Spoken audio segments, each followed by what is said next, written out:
ಏನು ಅಂತಂದ್ರೆ Mysuru to Canada to Bigg Boss ಇವಾಗ ಹೇಗೆ ಜರ್ನಿ ಹೇಗಿತ್ತು ಅಂತ ಅಂದ್ರೆ ಹೇಗೆ ಶುರು ಆಯ್ತು ಅಂತ. ಸೊ ಫಸ್ಟ್ ನಾನು ಇಂಜಿನಿಯರಿಂಗ್ ಎಲ್ಲ ಮುಗಿಸ್ತೀನಿ 2018 ಅದು ಮುಗಿದ್ಮೇಲೆ ನನಗೆ ಆ್ಯಕ್ಚುಲಿ ಫಿಟ್ನೆಸ್ಸಲ್ಲಿ ಕರಿಯರ್ ಪರ್ಸ್ಯೂ ಮಾಡಬೇಕು ಅಂತ ಇರುತ್ತೆ. ಬಟ್ ಮನೇಲಿ ಆ ಟೈಮಲ್ಲಿ ಹೆಂಗೆ ಅಂದರೆ ಏನು ಹೊರಗಡೆ ಅವ್ರು ಕೇಳಿದ್ರೆ ಏನು ಮಗ ಜಿಮ್ ಟ್ರೈನರ್ ಅಂತ ಹೇಳಲ್ಲ, ಬಿಕಾಸ್ ಇಂಜಿನಿಯರಿಂಗ್ ಎಲ್ಲ ಓದಿಸ್ಬಿಟ್ಟಿದ್ದಾರೆ. ಸೊ ಈಗ ಏನೋ ಕೇಳಿ ಜಿಮ್ ಟ್ರೈನರ್ ಅಂತ ಹೇಳಲ್ಲ.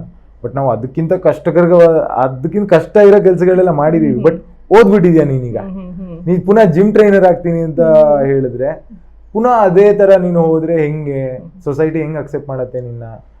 ಸೊ ಆ ಥರ ನಾನು 1 ವರ್ಷ ವೇಸ್ಟ್ ಮಾಡಿದೆ. ಅವ್ರು ಹೇಳ್ತಿದ್ರು, ನಾನು ಒಪ್ಕೊಳ್ಳೋಕೆ ರೆಡಿ ಇರಲಿಲ್ಲ.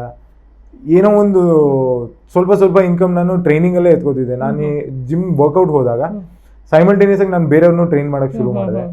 ಸೊ ಸ್ವಲ್ಪ ಇನ್ಕಮ್ ಮಾಡ್ಕೊಂಡು ನಾನು ಮ್ಯಾನೇಜ್ ಮಾಡ್ಕೊಂಡು 1 ವರ್ಷ ತಳ್ಬಿಟ್ಟೆ. ಅದಾದಮೇಲೆ ನನಗೆ ಅನ್ನಿಸ್ಬಿಡ್ತು, okay I need to do something, ಒಂಚೂರು ಪಿಚಿನ್ ಮಾಡಬೇಕು ನಾನು ಈ ಫ್ಯಾಮಿಲಿಯಲ್ಲಿ. ಆ ಥರ ಎಲ್ಲ ಬಂದಾಗ ದೆನ್ ಅಕ್ಕ ಒಂದು ಕಡೆ ಕೆಲಸ ಮಾಡ್ತಿರ್ತಾಳೆ ಬ್ಯಾಂಗ್ಳೂರು, IT. ನಾನು ಮಾಡಿದ್ದು ಮೆಕ್ಯಾನಿಕಲ್, ಬಟ್ IT ಅಕ್ಕ ಇದ್ಲು. ನಾನು ಬೇಕಂದರೆ ರೆಫರ್ ಮಾಡ್ತೀನಿ, ಈ ಕೋರ್ಸಸ್ ಮಾಡ್ಕೊ, ಈ ಪರ್ಟಿಕ್ಯುಲರ್ ಕೋರ್ಸ್ ಮಾಡ್ಕೊಂಡ್ರೆ ನಾನು ಬೇಕಂದ್ರೆ ರೆಫರ್ ಮಾಡ್ತೀನಿ, ಇಂಟರ್ವ್ಯೂ ಕ್ರ್ಯಾಕ್ ಮಾಡ್ಕೊ, ನಾನು ಹೆಲ್ಪ್ ಮಾಡ್ತೀನಿ ಬೇಕಂದ್ರೆ ಇಂಟರ್ವ್ಯೂಸ್ಗೆಲ್ಲ.